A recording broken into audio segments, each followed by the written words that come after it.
Welcome back. It's another Left 4 Dead. There it is. Campaign. Last time was hard. No, last time was Swamp Fever. This time is Hard Rain. I got some new mods. I got some like custom campaigns. I think I'll do a few custom campaigns. Maybe after this Hard Rain, or just after I finish everything. I don't know, this game is just like too fun. Don't want to stop playing.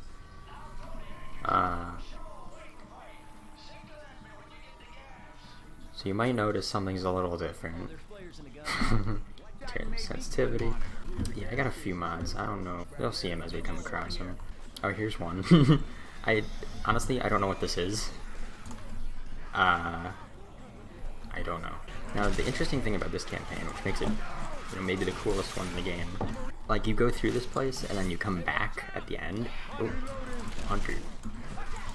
Okay, I did just, like, push it, shove it in midair. This campaign, you go all the way through to get some, like, fuel or whatever for the boat, and then you have to walk all the way back. So if you do, like, the reverse, there's essentially, like, 2 trips worth of items lying around, and you have to go back. Or like when you come back, all the stuff that you left is still there, so you don't want to be taking too many things. It's cool. Anyway, so... Oh, that's a smoker, I believe. Should I have picked up a gun somewhere? Because I missed all of the stuff. That's not good. I'll live, hopefully. I can't believe I forgot to pick up a gun. And a health kit, too. So these... Oh, there's Donkey Kong. Yeah. I just finished Xenoblade Chronicles 2, Toying the Golden Country recently. It's like, okay. I don't know, Xenoblade Chronicles 2 as a whole, like, it's okay. Something about the combat is like, it's not super engaging. Like, you have to be attentive and everything during the fights in that game, because they're like real time, but you charge stuff up by doing auto attacks. It's weird. But you kind of like don't have to pay that much attention to what's happening during the combat. You can kind of like tune it out a bit and just kind of play on autopilot. And so because of that, I think the game, I don't know, because the other like RPG that I'm playing, or that I'm playing now after having finished Toying the Golden Country, is Octopath Traveler, and the combat in that game is like, even the simplest encounter is cool, because like you have to really focus on like using your boosts here, or whatever. I don't know what the terminology is in that game, but you charge your stuff up.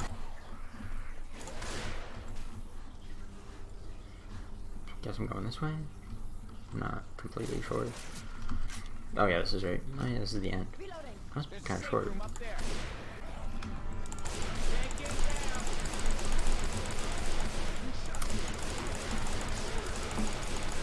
Okay, that wasn't so bad. Nice. Yeah, I've also been playing a few games. I played 3 whole games since I last recorded anything. Silent Hill, the first one on the PlayStation.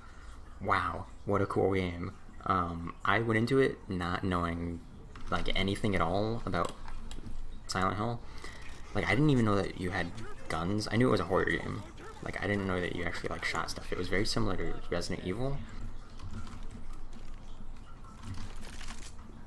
And there were so many cool moments. It really blew me away.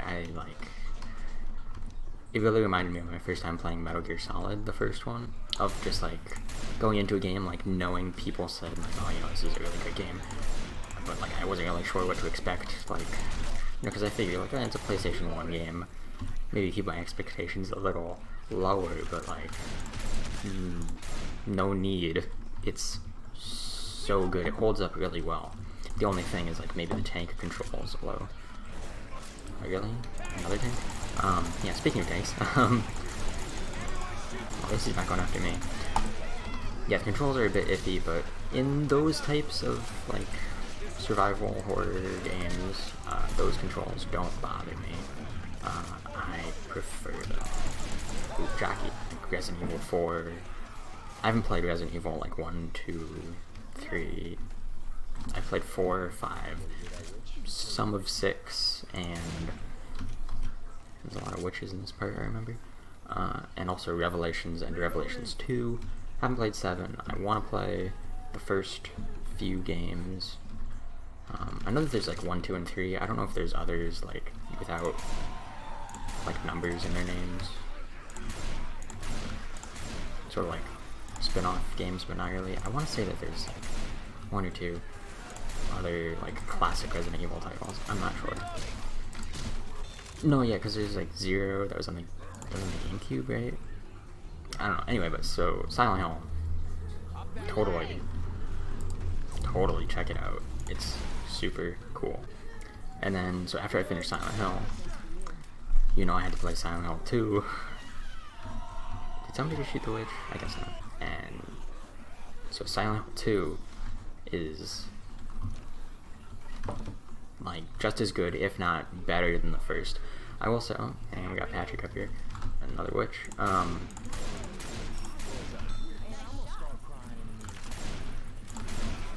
I'll say I probably had a more enjoyable time playing Silent Hill 1 than I did 2. Although I know 2 is considered to be like the best one in the series, and also maybe one of like the greatest horror games out there. You know, people really like Silent Hill 2. But for my money, like when I went into Silent Hill 1, I really didn't know what to expect, and so like it really blew me away because of that. Like I had relatively low expectations, and it just totally like overachieved in every single department.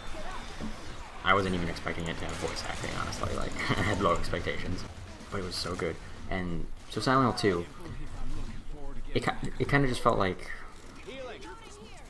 this is like my thoughts right after finishing Silent Hill 2, was like it kind of just felt like more Silent Hill 1.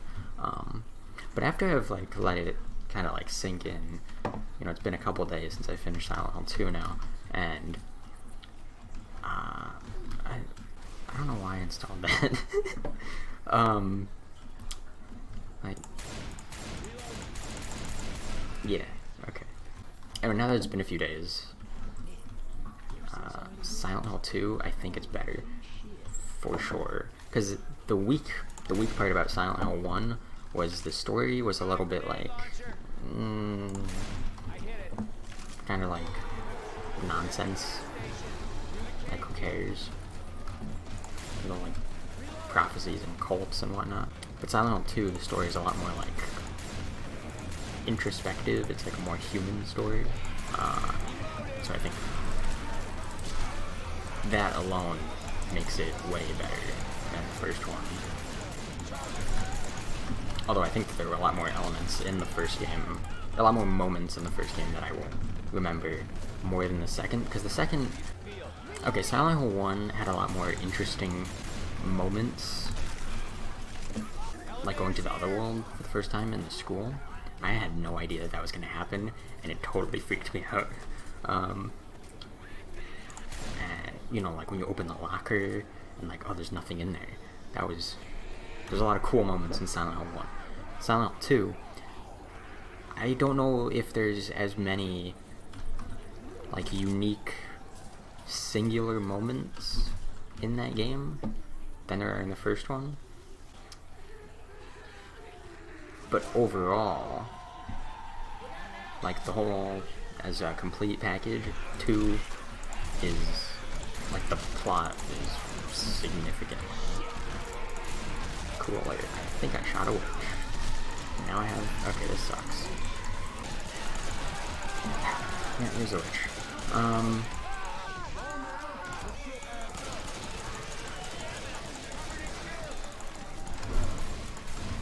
Yeah, so like, totally play Silent Hill if you haven't played it. I thought it was an extremely fun time, and they're also like really short games. You can beat them in like no time. Alright, let's heal up. And then this is the point where we turn around and head back. And as we head back, it'll be raining. So that's cool. Okay, you can see we have the fuel. So now we head back.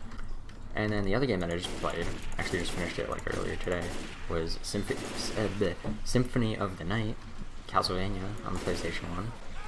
Really surprisingly didn't blow me away.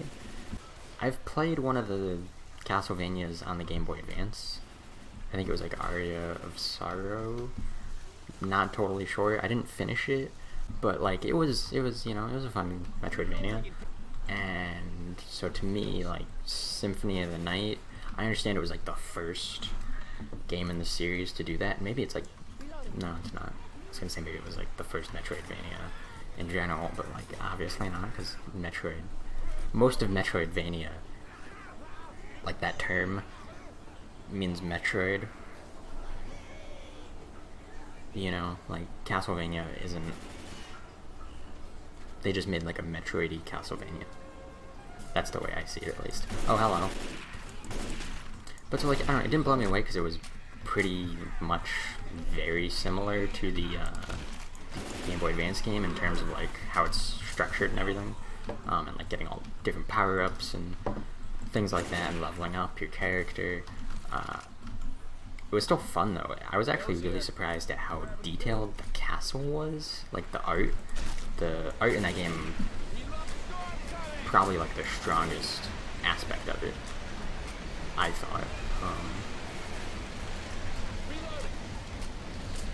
I was really surprised. Like there's a part where like you're in like the prison of the castle, and you're like, there's a tank somewhere. This is bad. You're in the prisons, and like these little like zombie dudes in the cells, like in the background, they're like, you know, like animated, like they walk up and like bang on the cells, and like it's little details like that that just like, wow, it's a really nice touch to have that kind of like care put into every single room. Not every single room, but most of them. You know, there are some hallways where it's like, it's just a hallway, but you know, not every room can be so detailed, obviously. I guess this pipe bomb really wasn't very necessary, was it? I was just kind of throwing it because there was a second one. Okay, I'm just gonna give the AI a moment to catch up. Oh, I downloaded like a mod that supposedly fixes or improves the AI. I'm not sure if it's enabled. I assume it is. I assume everything when you subscribe to it on the workshop just automatically enables. I'm not really sure, so like they can use melee weapons or things like that. I don't know if any of them have melee weapons. I don't think so. Yes, that's what I played. So you know, it was a very... The witch isn't coming after me, right?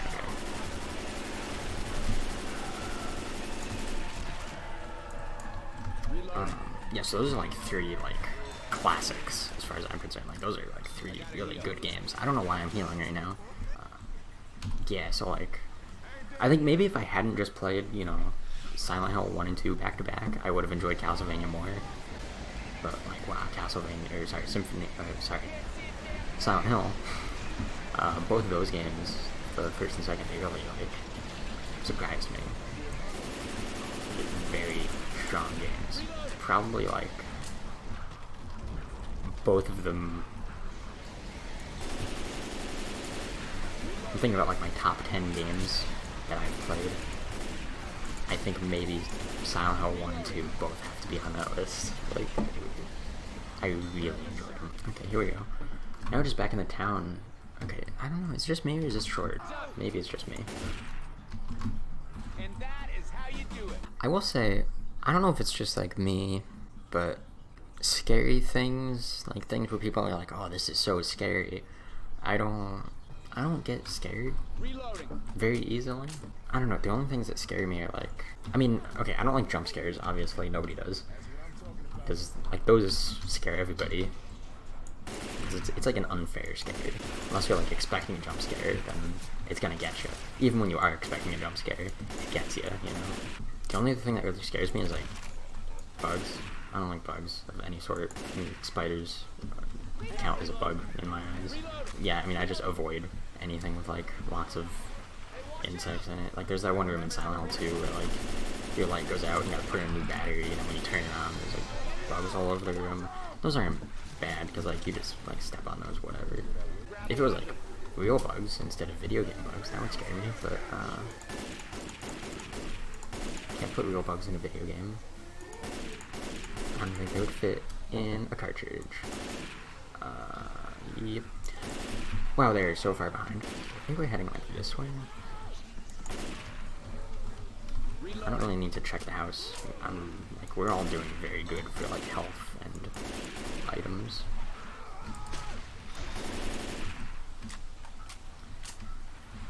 Yeah, so I'm just gonna keep talking about Silent Hill 2 because I really enjoyed it. The story, maybe not the story, but like the way the story is delivered. Well, maybe not like the way it's delivered, but like what it's. I don't know what the words I'm trying to use are, but like it's cool that it uses a lot of symbolism because games don't do that often. It's rare to see, and I always like seeing it. It's like all the different enemies, and like there's all sorts of interpretations of stuff that I was like looking up after I finished the game because I was like, so like, I need more. Yeah, so it was very exciting to see like there's, for the people who really enjoyed the game, there's a lot to dig into. You know, it's not just like a horror game where like, oh, you walk around, things pop out at you. In fact, nothing pops out at you at all in the entire game. That's my favorite kind of horror game. Do we just have the finale now?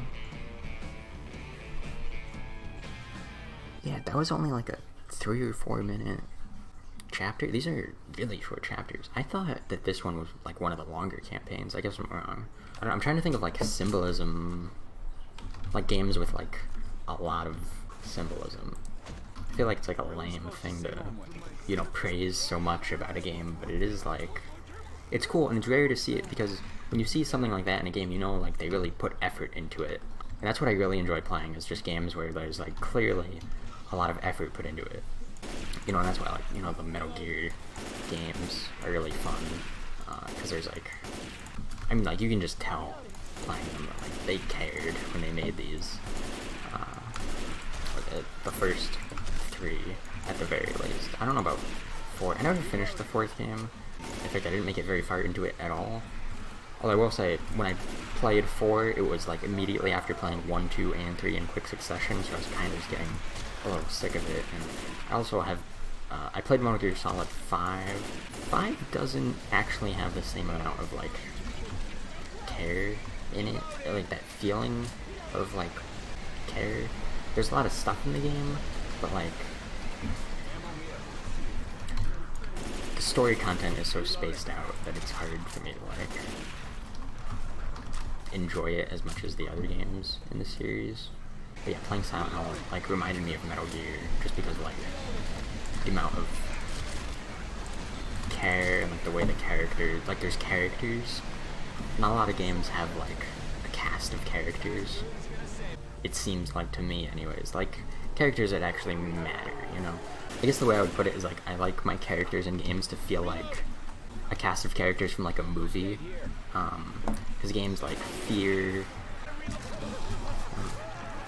got Diddy Kong on me, games like Fear, I guess Xenoblade Chronicles 2, it's on the mind, because that's who we're playing as. What else? I know that there's more, like the Metal Gear games for sure, because you have like, you know, like Snake, you know, all the characters in there. One thing that I really enjoy about Metal Gear is how like they give the enemy like bosses a lot of character. Like they're never just enemies, you know. They're not just like bad guys because like no reason. They have like a little bit of a story to them. Or maybe not a story always, but they always have a really unique concept. They're very memorable, that's what I'm trying to say, I guess. I don't know, I guess I'd better play Half-Life 2. Oh, here we go. I didn't notice this before. This is the cat gun. I'm gonna use this for the rest of the mission, even though I don't think it'll be very long. Also, you like literally can't see it at all in this lighting. But it's a cat, and it shoots little hearts, bullets, and you pet it to reload. This is like actually my favorite mod. I don't know, I'm kind of struggling to think of like other games that fit that, that like have that amount of characterization in them. Oh, we got Donkey Kong on a shell. I know that there's more. I just really can't think of them. That's a shame, because I'd like to... I want to do some videos of, like, just game recommendations, like, actually edited videos. Because, like, there's a lot of games that I like, and I feel like more people should talk about... Like, Silent Hill. I'm surprised more people don't talk about Silent Hill. It's so good. Although, I guess, you know, the reason for that is because the last Silent Hill game was in, like, 2012. Where's the tank? The last game was in 2012, and I don't think it was... I think maybe 4 is where a lot of people stopped caring, just because it was the last one made by the actual, like, Team Silent, they're called.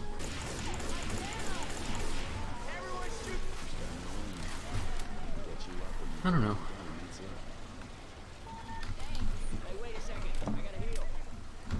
It's just really nice to, like, find a new franchise like that like, you've never played, but, like, there's all sorts of great games that you just, like, they're just waiting to be experienced.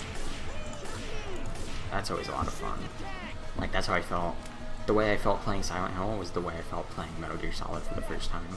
I was just, like, so happy that there's something with so much quality in it that I haven't played yet, that I get to play for the first time. I don't know if there's many, you know, series left like that for me. That, like, I haven't played at all, like, big series that are, like, really loved that I haven't touched. I guess, like, Devil May Cry, God of War, maybe? I haven't played any, like, the Bayonetta games. Oh, Fire Emblem. Maybe I better play a Fire Emblem game. Anyway, so, you know, we're done here. That one was okay. That one was, like, I don't know, I feel like I'm not paying much attention to Left 4 Dead while I'm playing it. I'm kind of just, like, talking, which is good. That's what I should be doing, I guess. But maybe I should focus more on the game also. I don't know. Well, I'll see you next time for The Parish. This is, like, my favorite one, pretty much. Well, The Parish and No Mercy. I'm not a big fan of The Sacrifice, and I really don't remember, like, any of these ones. But yeah, I'm gonna go ahead and record The Parish, like, right now, I think, because, anyway, I'll see you next time.